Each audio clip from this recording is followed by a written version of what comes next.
Iran's Revolutionary Guard just announced direct hits on a major Israeli oil storage facility and 4 key American military bases in one single tightly coordinated strike. This is Wave 83 on day 28 of the conflict.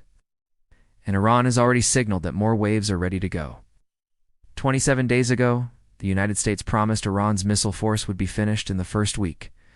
Israel claimed they had taken out over 300 Iranian launchers. American commanders boasted about a 90% drop. In launch activity, then Wave 83 landed, advanced multi-warhead ballistic missiles. Precision strikes that destroyed the very systems built to stop them. A $1.1 billion U.S. radar installation damaged. And the Strait of Hormuz, the narrow choke point carrying 20% of the planet's oil, now effectively shut down. Some days since this war started, not a single tanker has made it through. We need to talk about how Iran keeps punching through the most advanced missile defenses on Earth, because none of this lines up with the story we've been told. As always, thank you for being here. Your support literally keeps these updates going. If you want me to keep delivering this level of detail every single day, hit that subscribe button, drop a like on this video right now, and turn on notifications. It only takes 2 seconds and it means everything. Wave 83 came in during the pre-dawn darkness on Friday, March 27th, but it didn't come alone. It was the third hit in a relentless 48-hour barrage that included waves 81 and 82. In the 24 hours surrounding Wave 82 alone, the entire axis of resistance carried out 230 separate attacks. Hezbollah and Lebanese forces handled 87 of them. Iraqi resistance groups launched 23. Iran's own missile and drone units fired 110. That is not random hit-and-run activity. That is 3 countries operating on the exact same battle rhythm. Here's the part almost every Western outlet missed. Iran's regular army, Artesh, has its own completely separate offensive track running alongside the IRGC on the night of March 26th. The Artesh launched what they described as a massive drone swarm directly at Haifa port. Their official statement named 44 targets, the shipyard that builds and repairs Israeli Navy warships in the eastern Mediterranean, plus the main jet fuel depots inside the port. They openly framed the strike as proof that claims of Iran's weakened strike power were completely false. So when you see the number 83, remember it only counts the IRGC's campaign. The regular army is running its own separate count that most Western analysts aren't even following. We'll come back to why that double-track offensive matters when we get to the dollars and cents in a moment. First, look at the weapon mix in Wave 83, because it tells the whole story. Solid fuel ballistic missiles that launch faster and are nearly impossible to spot in the boost phase. Liquid fuel missiles carrying heavier warheads over longer distances. Multi-warhead systems that split mid-flight and force every interceptor to chase multiple threats at once, plus loitering drones that circle for hours, waiting for a gap in the defenses before diving in. Back on March 10th, a senior IRGC commander said Iran had shifted to firing only missiles with 1,000 kilograms plus payloads. AFP described those strikes as the heaviest and most intense of the entire war. The strategy has changed. It's no longer about firing the most, it's about getting through. Target selection in Wave 83 was precise. Ashdod's oil storage depot, a critical node in Israel's entire fuel supply chain, took fresh hits. This wasn't the first time. Iranian precision weapons had already struck the Ashdod refinery around March 19th and 20th. Days before that, the Haifa refinery complex, which supplies 50 to 60% of Israel's domestic fuel, absorbed direct ballistic missile strikes. Israeli Energy Minister Eli Cohen admitted the hit, but called the damage not significant. Hours of thick black smoke told a very different story. Iran isn't scattering rockets at random cities. They're methodically dismantling Israel's energy, backbone piece by piece. Then came Modi'in. The IRGC struck a military staging area in the Modi'in settlement, right between Tel Aviv and Jerusalem. Landing munitions that deep inside the country shows they can hit the heartland, not just the edges. Now shift to the American targets, because this is the part that should concern every defense planner watching. Wave 83 hit Al Dhafra Air Base near Abu Dhabi. Since February 28th, Iran has sent 357 ballistic missiles, along with 15 drones and 15 cruise missiles, toward UAE targets. Emirati figures and Planet Labs satellite images confirm structural damage to compounds, satellite communications arrays, and radar sites at Al Dhafra. The IRGC named it specifically because it was being used to launch U.S. sorties against Iranian positions. A Udeid air base in Qatar, forward headquarters for U.S. Central Command and home to roughly 10,000 American troops, was also hit. On March 3rd, an Iranian ballistic missile punched through Qatari defenses and damaged the $1.1 billion in FPS-132 early warning radar that feeds targeting data to the Saud, Patriot, and every allied shield in the Gulf. One warhead carved a hole in the entire region's air defense nervous system. At Ali Al Salem Air Base in Kuwait, Wave 83 went after maintenance hangars for transport planes and drones, shelters for P-8 surveillance, aircraft and MQ-9 Reaper drones, and the satellite dishes that control them. The IRGC said kamikaze drone swarms tore through those targets. Planet Labs imagery already showed over a dozen structures and runway-adjacent areas damaged. 6 U.S. service members were killed in a single SA drone strike at Port Shuaik in Kuwait on March 1st. At Sheikh Issa Air Base in Bahrain, the focus was on the maintenance and repair facilities for the Patriot missile defense system itself, plus the Patriot radar arrays in the area. Iran isn't just striking offensive bases or deliberately going after the defensive shield. Most analysts assumed that after 27 straight days of American and Israeli strikes, Iran's missile stockpile would be in ruins. Israeli officials claimed 60% of launchers destroyed. Admiral Brad Cooper said Iranian ballistic attacks were down 90%.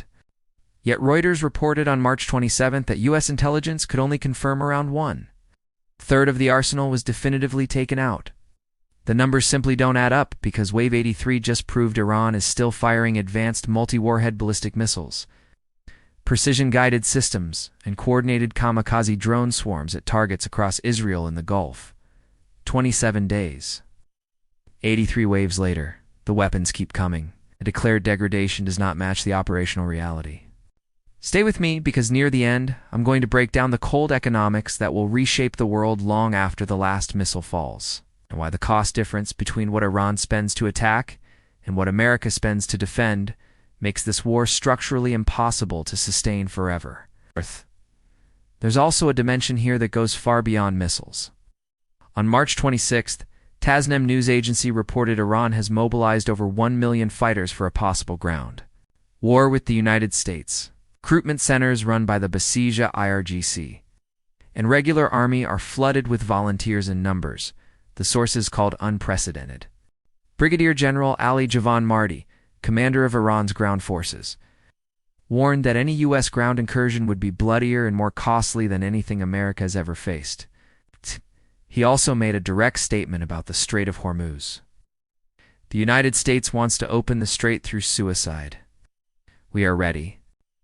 Iran has turned Karg Island, the export hub for nearly 90% of its oil, into a fortress with layered air defenses, man-portable missiles, and minefields covering every possible landing beach. Meanwhile, the Pentagon is moving roughly 3,000 troops from the 82nd. Airborne plus 2 Marine expeditionary units. Analysts say the scale fits a short, limited operation, not a long-term occupation. But the image of paratroopers deploying while Iran calls up a million-strong force is explosive, no matter what the official plan says. Most people see oil up 40% and think it's just a short-term war premium that will disappear when the shooting stops. Reality check. The Strait of Hormuz has been essentially closed since early March. March 25th. 5 ships. March 26th. 6. Many days, the number was 0. Hundreds of tankers are sitting idle. The International Energy Agency calls this the biggest energy security crisis in history. Daily flows of 20 million barrels have dropped to almost nothing. Gulf producers have already cut output by at least 10 million barrels per day because they simply cannot move the oil out. Brent crude is trading between $104 and $110. U.S. crude near $95. Since the war began on February 28th, American oil prices have jumped more than 40%. Since January, the rise is over 60%. Gasoline has gone from under $3 a gallon in late February to about $3.89 Today, with at least 11 states seeing spikes of more than $1 per gallon, Arizona alone jumped $1.17. The McCrory Group warned on March 27 that if the strait stays closed through June, oil could hit $200 a barrel, a scenario they put at a 40% chance. Larry Fink said if Iran remains a threat to Hormuz trade even after the war, prices could push toward $150 and tip the world into recession. And it's not just oil. The near-total shutdown has choked off the global sulfur supply. Gulf nations produce around 45% of the world's sulfur, vital for fertilizer and metal refining. Nitrogen-based. This is hitting right in the middle of the Northern Hemisphere's spring planting season. The OECD now forecasts average G20 inflation at 4% for the year, up from 2.8% predicted in December. Governments are scrambling. Thailand told civil servants to cut energy use. Bangladesh shut universities. Sri Lanka imposed fuel rationing, and China banned refined fuel exports. Hey, this isn't a regional war anymore. It's an economic shockwave moving through every supply chain on the planet. Now, let's talk raw numbers. One Patriot interceptor costs $3 to $4 million. One that interceptor runs about $11 million.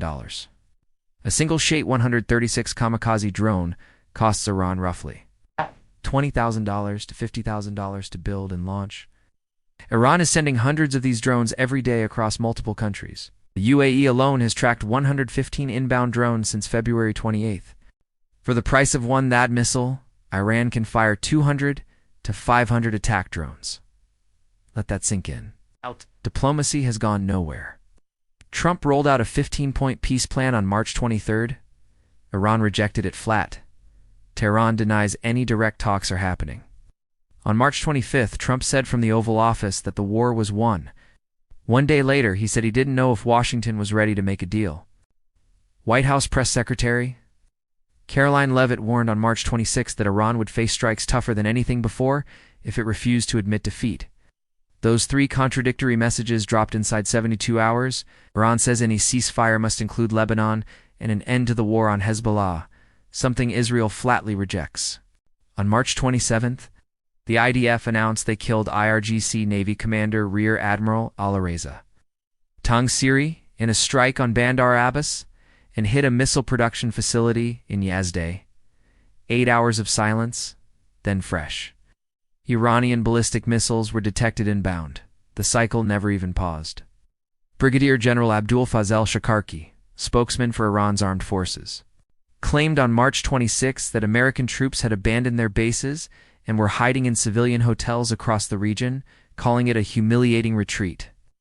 That's Iranian state media talking, but Stars and Stripes and other military outlets confirm U.S. forces in the Gulf are still living under constant air raid sirens and explosions, with no clear end in sight. The real question neither side wants to answer isn't who's winning. Real question is, what does ending even look like when nobody can define victory, and the missiles haven't stopped for 27 straight days?